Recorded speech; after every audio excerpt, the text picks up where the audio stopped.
Hello नमस्कार दोस्तों।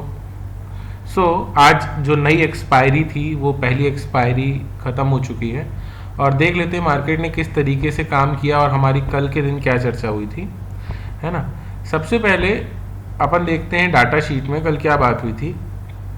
24,700 की पुट शॉर्ट करके गए थे, 167 रुपीज़ में 84 चल रही थी और मेरी ये बात हुई थी आपसे कि अगर ये आपको 50 रुपये के आसपास इसको क्लोज करते हैं तो मार्केट को वो नीचे की तरफ 500 के लेवल पे ला सकते हैं। और एग्जैक्टली मार्केट में हुआ कुछ ऐसे ही, बस इन लोगों ने इसको 20 रुपये के आसपास क्लोजिंग करी, जिसके कारण मार्केट क्या हुआ, एक स्ट्रेस्ड मार्केट हो गया और वहां से फिर मार्केट पूरा नीचे की तरफ आ गया।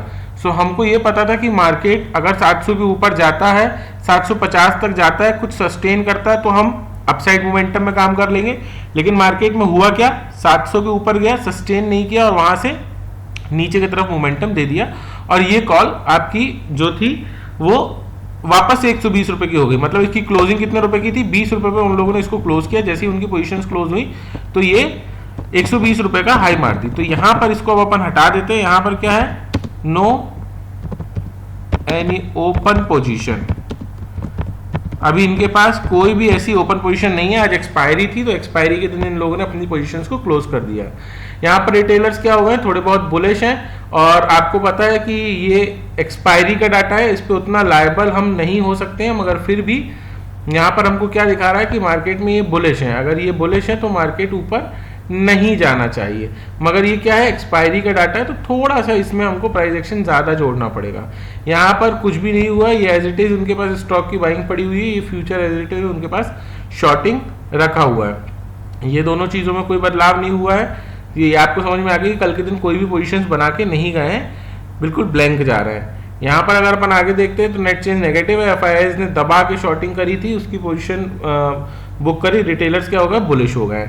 ठीक है, डाटा शीट आपने देख ली, डाटा शीट में कोई ऐसी पोजीशंस नहीं है जिसके हिसाब से अपन काम करें, न्यूट्रल है डाटा शीट कल के लिए।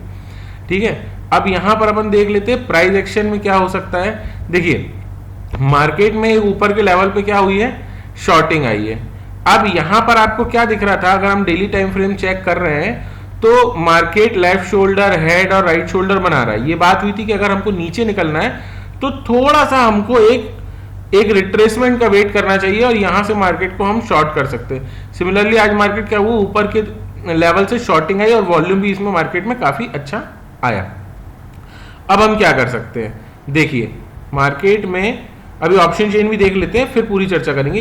इसके पहले आप देख लो क्या रिलायंस देख के आपको क्या समझ में आ रहा है। अगर आप डेली टाइम फ्रेम में रिलायंस को चेक करते हो तो रिलायंस क्या कर रहा है, यहाँ पर एक सपोर्ट लेने की कोशिश कर रहा है।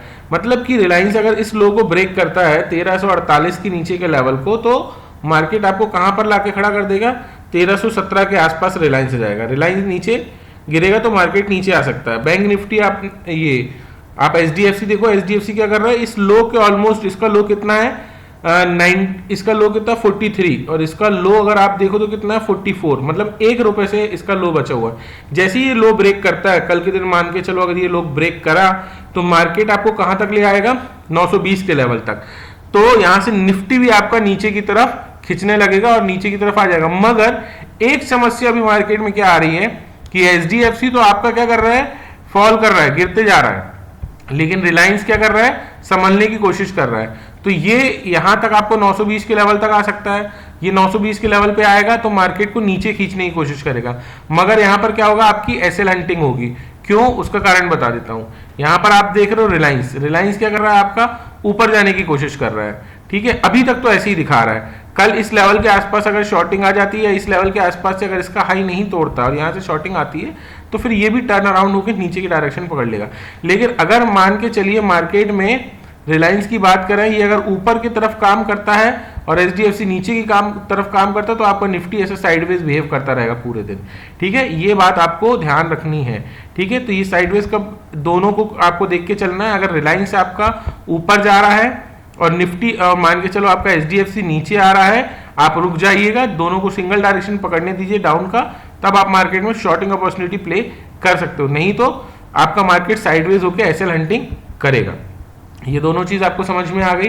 एक्सपायरी थी आज की, ऑप्शन चेन में कुछ नया अभी होगा नहीं, फिर भी देख लेते हैं कि नेक्स्ट वीक की एक्सपायरी में कल बनना चालू होगी ऑप्शन चेन, फिर भी नेक्स्ट वीक की एक्सपायरी में क्या दिखाता है पहले उसको समझ लेते हैं अपन। अगर हम 9 सितंबर को ऑप्शन चेन देखते हैं तो हमको क्या समझ में आता है, यहाँ पर आप देखो कि 600 के लेवल के आसपास तो मार्केट खड़ा ही है। 500 क्या दिखा रहा है, एक छोटा मोटा सपोर्ट है, बहुत खास सपोर्ट नहीं है। रेजिस्टेंस क्या दिखा रहा है, 700 भी ऐसी नॉर्मल रेजिस्टेंस है, मतलब मार्केट किसी भी डायरेक्शन में ब्रेक करने को तैयार है। ठीक है, हम एग्जैक्ट वैल्यू अभी, क्योंकि डाटा शीट भी हमारे पास नहीं आई कि कोई पोजीशंस बनी हो वहां पर हमारी, ना ही हमारे पास ऑप्शन चेन बिल्कुल फ्रेश है, इसमें कोई भी अभी पोजीशंस ऐड ऑन नहीं हुई हैं कि हम ये बात करें कि मार्केट में इस तरीके की पोजीशंस आ सकती है। तो दोनों न्यूट्रल ही हैं अभी। तो प्राइस एक्शन को अगर देखते हैं, प्योर प्राइस एक्शन, और कल जीएसटी के ऊपर बैठक भी होने वाली है, तो हो सकता है कुछ मार्केट वहां से मोमेंटम पकड़े, हो सकता है कुछ अपसाइड मूव करे। उस सिनेरियो में क्या करना है अपन देख लेते हैं। देखिए मार्केट में ये दो लेवल हैं, ये 670 के आसपास का लेवल है और ये 528 के आसपास का लेवल है। अगर मान के चलो मार्केट आपका फ्लैट ओपनिंग दे देता है, कहीं फ्लैट ओपनिंग हो गई आपकी मार्केट में, तो मार्केट में आपको थोड़ा इंतजार करना है। इस लेवल तक 500 के लेवल से अगर सपोर्ट लेता है और मार्केट ऊपर जाता है, तो अगर इस हाई को ब्रेक करा मार्केट, इस हाई को, ये जो हाई आपको दिख रहा है, इस हाई को ब्रेक करा, तो आपका पहला टारगेट कहां तक मिल सकता है आपको, 670 के लेवल पे। 670 के लेवल पे अगर ऊपर जाके कुछ फिर सपोर्ट लेके आपका ऊपर निकलता है, तो ये आपको 750 का लेवल आपको मार्केट में दिखा सकता है। ठीक है, सो अपसाइड मोमेंटम के लिए आपको क्या करना है, वेट करना है। ये लो ब्रेक नहीं होना चाहिए। ये जो लो मैं बता रहा हूं आपको कितना दिखा रहा है, ये लो हम देख लेते हैं। देखिए अगर इस लो की बात करूं मैं, तो ये आपको मार्केट में 555, मतलब 550 के नीचे मार्केट नहीं जाना चाहिए। तो 550 के नीचे अगर मार्केट नहीं जाता है, 550 से एक सपोर्ट लेके ऊपर की डायरेक्शन में काम करता है, तो आपको एक अपसाइड मोमेंटम मार्केट दिखा सकता है। इसको ब्रेक करता है जैसे ही, तो आप ऊपर के लेवल पे काम कर सकते हो। तो आपका पहला टारगेट हो जाएगा क्या, ये 670 का, और अगर 670 ब्रेक करके 700 के लेवल पे आता है, यहीं पे सपोर्ट लेता है, सपोर्ट यहीं पे लेना जरूरी है, मतलब 650 या 670 के आसपास सपोर्ट लेता है, तो फिर आपको ऊपर का लेवल मार्केट दिखा सकता है। इसके पीछे के कारण भी मैंने बता दी, कुछ न्यूज फ्लो है मार्केट में, जिसके कारण हो सकता है मार्केट अपसाइड मोमेंटम कर दे। लेकिन अगर मान के चलते हैं रिलायंस भी एचडीएफसी का साथ दे देता है अगर, और मार्केट नीचे की तरफ आता है, तो हमको फिर क्या करना है, हमको इंतजार करना है किस लेवल का, इस लेवल का 500 के लेवल का। अगर ये 500 का लेवल मार्केट मान के चलिए ऐसा ब्रेक करता है, फ्लैट ओपनिंग की बात करो, ब्रेक करता है, तो फिर हम यहाँ पर एक शॉर्टिंग अपॉर्चुनिटी ढूंढ सकते हैं। यहाँ रिट्रेस होने दीजिएगा। शॉर्टिंग अपॉर्चुनिटी क्या है, यही 400 के लेवल तक हम मार्केट को ला सकते हैं। तो ये तो बात हो गई आपकी क्या, फ्लैट ओपनिंग की। अगर फ्लैट ओपनिंग होती है तो आपको दोनों सिनेरियो समझा दिया हूँ, एक बार और देख लेना कि मार्केट में किस तरीके से आप काम कर सकते हो। तो पहली चीज आपको समझ में आ गई। अगर मान के चलते हैं मार्केट में गैप डाउन ओपनिंग हो गई, बहुत ज्यादा गैप डाउन ओपनिंग हो गई, आपको 440 के आसपास का लेवल मिलता है, तो फिर आपको शॉर्ट नहीं करना, इंतजार करना। क्या इंतजार करना, या तो मार्केट यहाँ से रिट्रेस लेगा ऊपर के लेवल तक, यहीं तक आया 520 530 के लेवल तक, और फिर वहां से अगर आपको ऐसा कुछ नेगेटिव प्राइस एक्शन दिखाता है, तो आप मार्केट को 400 के लेवल पे लेके आ सकते हो। दूसरी गैप डाउन ओपनिंग की बात हो गई, बहुत ज्यादा गैप डाउन ओपनिंग हो जाती है इसको, तो फिर आप इंतजार करो। अगर मान के चलो गिरता है और गिरते ही जाता है, तो फिर आपको इस लो को ब्रेक करने का इंतजार करना है। ये लो देख लो आप कितना है मार्केट में, ये लो आपके पास वही आपको 420 के आसपास का मिलेगा, मतलब 400 का लो अगर ब्रेक करता है तो मार्केट आपको नीचे की तरफ देखने को मिल जाएगा। ठीक है, यहां पर आपको चीज समझ में आ गई। अब अपन बात करते हैं क्या, गैप अप ओपनिंग की। अगर गैप अप ओपनिंग आपको मिलती है कहीं इस लेवल पे, है ना, 680 के लेवल पे, तो भी आपको क्या करना है, थोड़ा वेट करना है। मार्केट वहां से नीचे अगर आता है, 600 के लेवल पे सपोर्ट लेता है, कुछ ऐसा पॉजिटिव प्राइस एक्शन बनाता है, तो आपको ऊपर के लेवल पे जाते हुए दिख जाएगा। पहला टारगेट आपका यही हो सकता है 750 का लेवल, इसको ब्रेक करता है तो फिर आप मार्केट को 800 के लेवल तक ले जा सकते हो। होपफुली मैंने आपको gap down opening, gap up opening और साइडवेज तीनों कंडीशन समझा दी है। ठीक है, और कुछ नहीं समझ में आता है तो आप कमेंट कर सकते हो, पूछ सकते हो, लेवल याद रखिएगा आप मार्केट में। और साथ ही साथ आपको एचडीएफसी और रिलायंस को ट्रैक करना है।